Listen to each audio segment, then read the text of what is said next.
눈 밑 지방적인 문제는 셀프 케어가 사실 어려운 부분이고, 그 외에 피부 자체의 문제로 들어간다면, 피부는 결국 가장 중요한 건 제가 시간도 안 되고 수술도 무섭고 수술은 좀 더 나이 들어 하고 싶어요 라고 한다면 이제 시술을 고려할 텐데, 그러면 어떤 시술을 할 것이냐. 제가 가장 추천드리는 시술은 사실 안녕하세요 원장님. 안녕하세요. 제가 요즘 원래 좀 다크서클이 좀 어저께도 좀 잘 못 자게 됐고. 네, 왜요? 많이 준비하셨나요? 네, 많이 있고 제가 좀 눈 밑 지방이라든지 이런 것도 네. 좀 관심이 많고 좀 심한 것 같아요. 원장님 보시기 좀 어떨까요? 다크서클과 뗄래야 뗄 수 없는 게 눈 밑 지방인데, 제가 볼 때 이제 다크서클은 사실 크게 없으신 것 같고 결국은 눈 밑 지방의 문제라고 생각을 하거든요. 다크서클과 눈 밑 지방에 대해서 제가 간략히 알려드리도록 하겠습니다. 다크서클과 눈 밑 지방은 사실 엄밀하게는 다르거든요. 근데 많은 분들이 상담을 하러 오시면 다크서클 고민인데 눈 밑 지방이 문제일 때도 있고, 눈 밑 지방이라고 오셨는데 다크서클이 문제인 경우도 많아요. 실제 환자분들이 알기 어렵다는 부분이죠. 그러면 어떤 것이 다르냐? 다크서클은 결국은 눈 밑의 피부가 이제 검게 보이는 거죠. 이건 뭐 여러 가지 영향이 있습니다. 뭐 선천적으로 검으신 분도 있고, 인도 사람들 같은 경우에는 보통 다크서클이 검다고 많이 얘기를 하는데 그런 종족적인 특성도 있고, 그 다음에 뭐 알러지가 있으신 분들은 많이 비비시기 때문에 다크서클이 있어 보이시는 경우가 있습니다. 빈혈이 심하신 분도 옛날에 저희 창백하다 이런 표현을 하죠. 그 다음에 여기는 저희 몸에서 피부가 가장 얇은 부위이기 때문에 밑에 혈관이 비쳐 보이시면서 푸르스름하게 보일 수도 있어요. 그래서 이런 여러 가지 이유로 피부가 검게 보이는 걸 다크서클이라고 하는데, 눈 밑 지방이 많으면은 이 음영이 져 보이기 때문에 그늘져 보이기도 하죠. 그래서 눈 밑 지방은 다크서클의 원인의 하나라고 생각하시는 게 좀 더 맞다고 생각하고요. 그러면 다크서클을 어떻게 해결할 것이냐 라고 들어간다면 원인에 따라서 당연히 해결 방법은 달라지겠죠. 그래서 어떤 나라에서는 예를 들어 뭐 프랑스 같은 경우에는 오히려 다크서클을 있는 사람을 좀 더 섹시하고 매력적인 사람이라고 생각한다고도 합니다. 그건 몰라요. 우리나라는 뭐 광대가 크면 싫어하지만 또 서양인들은 광대 큰 걸 이쁘다고 하니까요.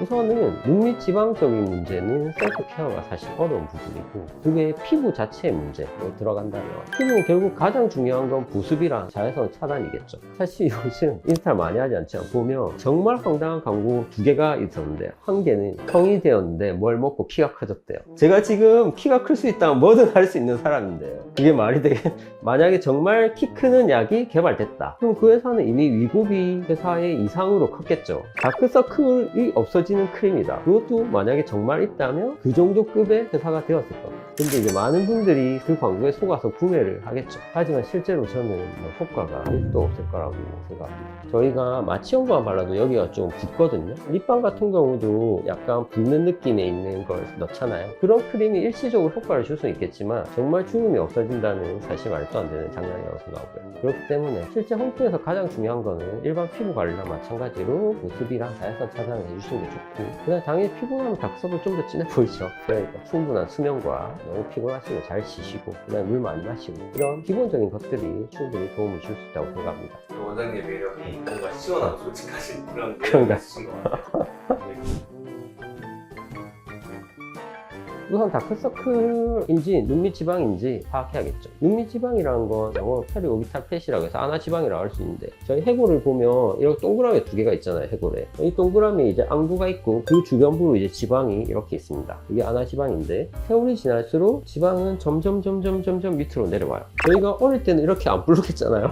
저도 어느 순간 이제 눈 밑 지방이 있다고 느끼는데, 저도 예전에 매끈했거든요. 지방은 새로 생기지는 않아요. 많은 분들이 지방이 어느 순간 생겼다고 하는데 생긴 게 아니라 세월이 지나면서 내려온 거고, 위에는 꺼지게 됩니다. 위에는 꺼지고 밑에는 불룩해지겠죠. 그다음에 다크서클이라고 한다면 지방이 불룩해서인지 아니면 다른 부분이 문제인지 이렇게 생각해야겠죠. 얼굴 피부 톤의 문제다, 그러면 토닝 같은 걸 하실 수도 있을 거고, 그다음에 혈관의 문제다, 그러면 혈관 레이저를 하실 수도 있을 거고, 그다음에 뭐 내가 빈혈이다, 그러면 이제 뭐 철분 먹고 수혈하고 해야 될 거고요. 그런 이제 원인들을 기본적으로 해결해야 될 거고, 그러면 만약에 눈 밑 지방의 문제다, 얘가 그럼 좀 위쪽으로 평평하게 퍼지면 될 건데 여기만 불룩하잖아요. 그게 왜냐하면 여기에 눈 밑 고랑 인대 라는 조직이 있습니다. 이 인대가 이렇게 받치고 있으니까 지방이 이 밑으로 내려가지는 못하고 여기는 불룩하고 여기는 꺼져 보이시고 하게 되는 거죠. 또 나이가 들면서 이제 앞광대의 지방이 이제 이렇게 처지기 때문에 여기는 꺼지시고 그다음 팔자가 이렇게 심해지시게 됩니다. 그러면 저희가 눈 밑 지방이 불룩할 때는 첫 번째 고려할 수 있는 건, 저는 성형외과 의사니까 뭐 수술하고 싶으면 수술하세요 하겠죠.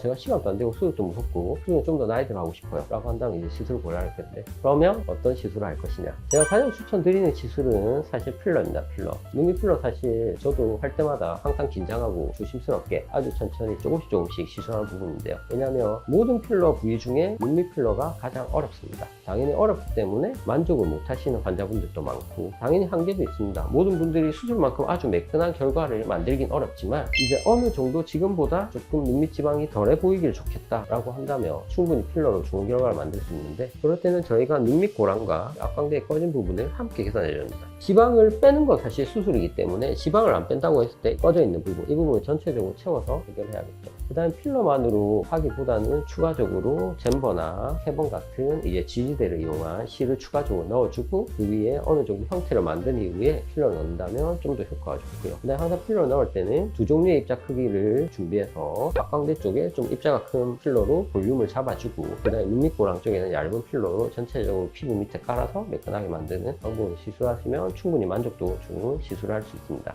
그 다음에 필러가 가장 드라마틱하고 효과는 좋지만 필러가 싫어하시는 분들도 요즘 많기 때문에 그런 분들은 뭐 아이서마지, 아이 울세라 아니면 필러 주변에 할 수 있는 뇌르기 같은 그런 시술 등을 통해서도 충분히 도움 받아볼 수 있고, 그 다음 추가적으로 보톡스 같은 것도 도움이 되실 수 있습니다. 그러면 혹시 시술 말씀 주셨는데 예. 수술 부분도 예. 있을까요? 수술은 눈밑 지방제 매치라고 많이를 주시는데 엄밀하게는 이제 하안검 수술이죠. 그럼 하안검 수술을 피부를 절개할 거냐 결막을 절개할 거냐인데, 보통 결막 절개하는 방법을 일반인 분들이 눈밑 지방제 매치라고 합니다. 결막을 통해서 지방을 재배치하는 수술이고, 요즘 유행하는 게 레이저다 보니까 레이저 지방제 배치 안 하나요? 이렇게 합니다. 저희도 수술용 레이저가 있긴 하지만 레이저 지방제 배치는 일반적으로 수술적으로 하는 지방제 배치랑 전혀 1도 수술 과정에 차이가 없습니다. 많은 병원들이 레이저 지방제 배치가 더 우월한 것처럼 마케팅을 하는데 저는 솔직히 뭐 1도 장점이 있는 수술이라고 생각하지 않습니다. 그 원장님이 레이저가 익숙하면 레이저로 째는 거고, 저는 전기 소작기가 익숙하기 때문에 전기 소작기로 째는 거고, 여기 볼록한 지방을 여기 꺼진 눈밑 고랑 쪽으로 넣어주는 게 지방제 배치인데,